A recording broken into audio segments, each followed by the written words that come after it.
नमस्कार दोस्तों, हमारे YouTube चैनल सफल स्टडी IQ में आपका स्वागत है। तो यहाँ पर हम डिस्कशन करेंगे पहली ऐसी करवा लड़की जिन्होंने JPSC पास किया है।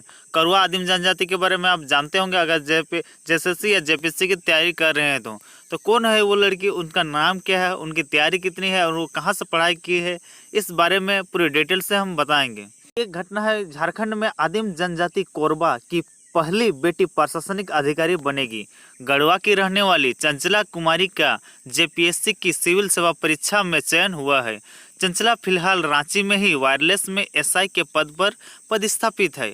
2018 में उनका चयन वायरलेस में हुआ था। चंचला बचपन से ही पढ़ाई में होनहार थी। 2009 में वे नवोदय विद्यालय की टॉपर रही। उसके बाद BIT मेसरा से पॉलिटेक्निक डिप्लोमा किया। इसके बाद BIT सिंदरी से बीटेक। चंचला कहती है कि बीटेक के दौरान उसके मन में सिविल सेवा की तैयारी करने का ख्याल आया, इसलिए बीटेक करने के बाद किसी कंपनी में नौकरी करने के बजाय सिविल सेवा परीक्षा की तैयारी में लग गई। इसके इधर JPSC का परीक्षा टलता रहा तो उन्होंने वायरलेस की परीक्षा दी, जिसमें वो सफल हो गई और नौकरी ज्वाइन कर ली। चंचला के पिता बिगन करवा शिक्षक हैं। वे भी करवा आदिम जनजाति के पहले शिक्षक बने थे। चंचला 4 भाई बहन में चंचला सबसे बड़ी है। एक छोटा भाई बीटेक कर चुका है और 2 भाई बहन स्कूल में हैं। माँ हाउसवाइफ है। चंचला कहती है कि मेरी सफलता का रास्ता पापा ने ही तैयार किया है। अगर वे पढ़ाई कर शिक्षक नहीं बनते तो आज हम इस मुकाम पर नहीं पहुंच पाते। चंचला आगे बताती है कि उनके पिता पहले अखबार बेचने का काम करते थे। इसके अलावा उन्होंने एक सरकारी कर्मचारी के घर खाना भी बनाने का काम करते थे। किसी तरह मैट्रिक तक की पढ़ाई पूरी करने के बाद शिक्षक बन गए। चंचला का JPSC की परीक्षा में स्पेशल पेपर हिंदी था, लेकिन उन्होंने अंग्रेजी मीडियम से ही बाकी पेपर के जवाब दिए। चंचला कहती है कि इंटरव्यू में जब इंटरव्यू लेने वाले को पता चला कि मैं आदिम जनजाति से हूं तो मुझसे आदिवासी से जुड़े कई सवाल पूछेंगे। चंचला कहती है कि उन्होंने सिविल सेवा को इसलिए चुना क्योंकि वो सिर्फ खुद को नहीं बल्कि पूरे समाज को बदल सकती है।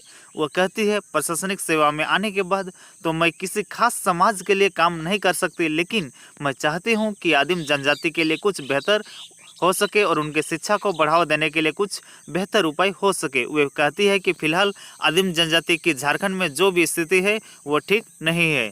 चंचला अभी अविवाहित है और चंचला जब उनसे पूछा गया कि आप अधिकारी बन गई है और आप बता रही है कि आपके समाज में कोई पढ़ा लिखा नहीं है तो शादी किससे करेंगे, तो चंचला कहती है कि शादी जरूरी नहीं है, जरूरी है समाज में जागरूकता लाना और सबको शिक्षित करना। करवा आदिम जनजाति झारखंड में मध्य प्रदेश और छत्तीसगढ़ से आई हुई है। करवा मुंडा जनजाति की उपशाखा है। इनका संबंध महान कोलेरियन प्रजाति से है।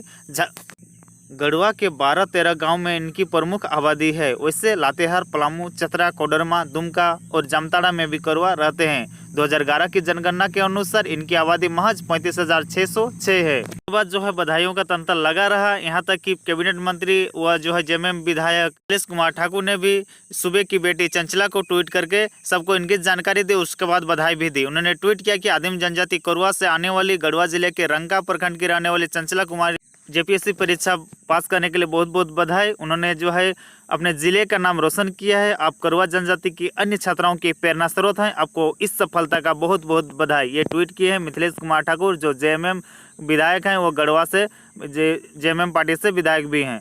तो ये जानकारी आपको कैसे लगी? अच्छी लगी हो तो लाइक कीजिएगा, सब्सक्राइब करेगा, हमारे चैनल को दूसरे ग्रुपों में शेयर कीजिए। धन्यवाद दोस्तों।